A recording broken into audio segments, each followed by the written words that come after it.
কুম্ভ মেলায় ঠিক কবে শুরু হয়েছিল তা নিয়ে সঠিক কিছু বলা সম্ভব নয়। তবে এই মেলা যে কয়েকশো বছরের পুরনো তাতে কোনো সন্দেহ নেই। অনেকের মতে অষ্টম শতাব্দীতে হিন্দু দার্শনিক ও সাধু আদি শঙ্করাচার্য ভারত জুড়ে মঠ প্রতিষ্ঠা ও ধর্মীয় সমাবেশ করেন। মনে করা হয় সেই সময়ই তার হাত ধরেই শুরু হয়েছিল কুম্ভ মেলা। যদিও এ নিয়ে বিতর্ক রয়েছে। ইতিহাসবিদদের একাংশের মতে 19 শতকের আগে ভারতে এত বড় তীর্থযাত্রার কোনো প্রমাণ পাওয়া যায় না, এমনকি সাহিত্যে উল্লেখ নেই। আবার অনেক প্রাচীন পাণ্ডুলিপি থেকে ও শিলালিপিতে 6 বা 12 বছর অন্তর বার্ষিক মাঘ মেলার উল্লেখ পাওয়া যায়, যেখানে পবিত্র নদী বা কুণ্ডে স্নান করার উল্লেখ রয়েছে, যা অনেকটা কুম্ভ মেলার মতোই। স্বাধীনতার আগে এই কুম্ভ মেলার আয়োজন করত খোদ ব্রিটিশ সরকার।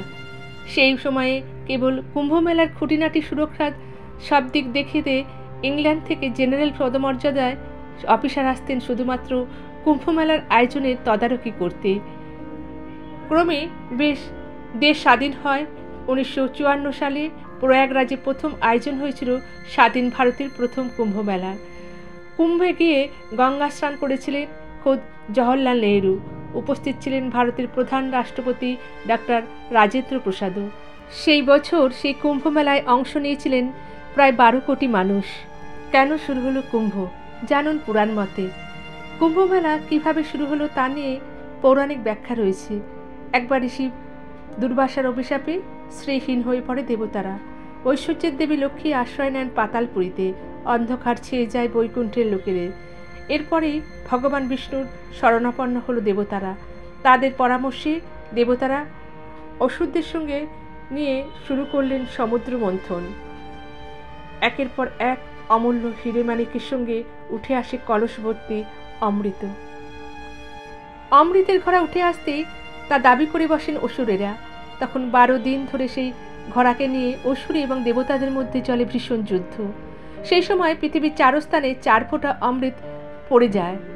সেই সময় চন্দ্রকুম্ভকে খরণ থেকে, সূর্যকুম্ভ বিস্ফোরণ থেকে, দেবগুরু বৃহস্পতি অসুরদের অপসরণ থেকে এবং শনি দেবেন্দ্রের ভয় থেকে অমৃতের ঘটকে রক্ষা করেছিলেন। শেষে ভগবান বিষ্ণু মোহিনীর অবতারে অমৃত বন্টন করে যুদ্ধের অবসান ঘটান।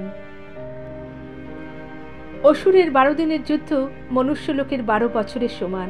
তাই 12টি কুম্ভ রয়েছে, যা 4টি প্রয়াগরাজ, হরিদ্বার, উজ্জয়িনী, নাসিক। রয়েছে পৃথিবীতে বাকি 8 কুম্ভ আছে দেবালোকে। মনুষ্যলোকের এই 4 কুম্ভে গ্রহের অবস্থান থেকে আয়োজন করা হয় কুম্ভ মেলা। পৃথিবীতে 4 রকমের কুম্ভ মেলা আয়োজিত হয়। 1. পূর্ণ কুম্ভ, প্রতি 12 বছর অন্তর প্রয়াগরাজে গঙ্গা যমুনা সরস্বতীর সঙ্গমে আয়োজিত হয় পূর্ণ কুম্ভ মেলা। 2. অর্ধকুম্ভ, প্রত্যেক 6 বছর অন্তর গ্রহের অবস্থান দেখে অর্ধকুম্ভের আয়োজন করা হয় প্রয়াগরাজ বা উজ্জয়িনীতে। 3 নম্বর কুম্ভ, প্রত্যেক 3 বছর অন্তর গ্রহের অবস্থান দেখে আয়োজিত হয় কুম্ভ মেলা। এমনকি সেই অনুসারে 4 কুম্ভের মধ্যে কোথায় সেই বছর মেলা লাগবে তা ঠিক করা হয়। কুম্ভ মেলার তারিখ নির্ধারণ করা হয় সূর্য ও বৃহস্পতির অবস্থান দেখে। কখন বা কোথায় কুম্ভ মেলার আয়োজন করা হবে তা নির্ধারণ করা হয় গ্রহ ও রাশিচক্রের অবস্থান দেখে। বৃহস্পতি বৃষ রাশিতে ও সূর্য মকর রাশিতে থাকলে প্রয়াগের মেলার আয়োজন করা হয়। যখন সূর্য মেষ রাশি থাকে এবং বৃহস্পতি কুম্ভ রাশিতে থাকে তখন হরিদ্বারের কুম্ভ অনুষ্ঠিত হয়। যখন সূর্য ও বৃহস্পতি সিংহ রাশিতে থাকে তখন নাসিকের কুম্ভ মেলা অনুষ্ঠিত হয়। বৃহস্পতি যখন সিংহ রাশিতে এবং সূর্য মেষ রাশিতে থাকে তখন উজ্জয়িনীতে কুম্ভের আয়োজন করা হয়। 4 নম্বর মহাকুম্ভ। এবারে এবছরের মূল আকর্ষণ মহাকুম্ভের কথায়। মহাকুম্ভ অনুষ্ঠিত হয় 144 বছরে একবার। জ্যোতিষশাস্ত্র অনুসারে মেষ রাশির চক্রে বৃহস্পতি, সূর্য ও চন্দ্র মকর রাশিতে প্রবেশ করলে মহাকুম্ভ মেলার আয়োজন করা হয়। আসলে 12 বছরে পূর্ণ কুম্ভের 12টি চক্র পূর্ণ হলে তবেই তৈরি হয় মহাকুম্ভের যোগ। বিশেষজ্ঞদের মতে কেউ খুব ভাগ্যবান হলে নিজের সারা জীবনে একবার এই মহাকুম্ভে যাওয়ার সুযোগ পান।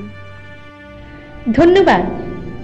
ভিডিওটা ভালো লাগলে আমার চ্যানেলটা সাবস্ক্রাইব করে বেল আইকনটা পুশ করে দেবেন, কারণ পরবর্তী সুন্দর সুন্দর গল্প বা কবিতা আপনাদের কাছে নিয়মিত পৌঁছে যাবে। আবার দেখা হবে। ভালো থাকবেন।